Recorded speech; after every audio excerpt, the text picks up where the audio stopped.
welcome back to my channel. I'm Christina, and on this episode of Christina Just Tried, we're going to be making mango sticky rice. There's a handful of things you will need. I'm not going to go over everything, but you'll see it as it comes up. A couple of key ingredients is the pandon leaf. If you can't source pandon leaf, you can also get it on Amazon. You can get a little jar of pandon extract. Asian markets is where I got all of my supplies. I got my mangoes from there. I got my full fat coconut milk. This is what it looks like. Any full fat coconut milk is fine. It doesn't have to be this brand. It's just what happened to be on sale. Another thing I used was sticky rice, also known as sweet rice. Again, it doesn't have to be this brand. Jasmine rice will not work. Short grain rice will not work. It has to be sticky rice, sweet rice.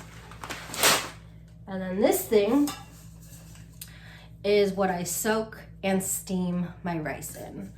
I do a couple of cups of rice in the bottom of this sucker, and then I rinse it out until the water runs clear.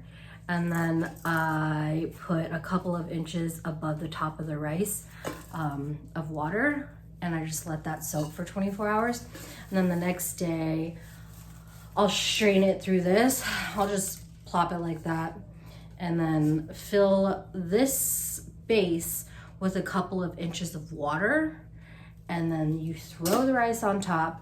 You can put a lid on top, like any pot lid you have, just put it on top, or you can leave it without a lid, and then you just put this on your stove and you cook it. You steam it.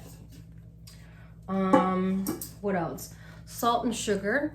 Those are two ingredients most people already have. I think I also said mango I got from the Asian market. You can get mango. You can get mango anywhere. You can use the Asian mangoes, or you can use I call them Mexican mangoes. They're the bigger ones. Personally, I use the Asian mangoes. I think they're sweeter.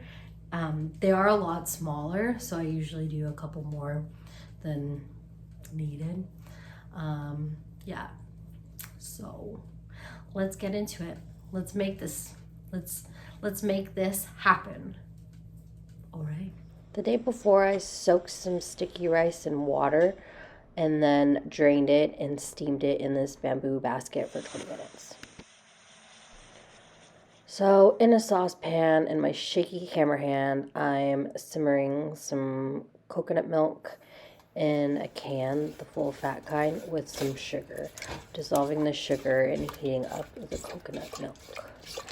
And then I'm going to add a pinch of salt and some pandon leaves. I'm gonna let the pandon leaves infuse, and then we're gonna work on our second coconut cream mixture. So coconut cream, salt, and a little bit of sugar. This mixture is going to be used for garnishing the mango sticky rice. Pandon leaves are ready to come out, so we're going to take those out and put in our sticky rice. The sticky rice was cooked to al dente, so we're going to finish it off in this pot. I'm going to break it all up, let it get nice and sweet and pandon-y and sticky. We're going to pivot back over to the coconut cream sauce, and it's nice and simmery, so we're going to whisk in some cornstarch. Whisk it nice and good, make sure it gets nice and thick, make sure that everything gets incorporated. We're basically making a sauce. That's why we added the cornstarch. Once that's ready, can you guess what we're going to do? Can you guess? Well, I don't know what the fuck you said, but if it's played everything up, yeah, that's what we're going to do now. Just like that, you got mango sticky rice. You chop up some mangoes, spread them out on the side a little bit, throw on the sticky rice, throw on some more mango, and then drizzle with that coconut sauce. It is delicious. Sorry I didn't show you how to cut fruit. I figured you didn't need to go through all that. But I hope you make it. I hope you enjoy it. It is very easy to make. Till next time, bye. Bye-bye. Bye.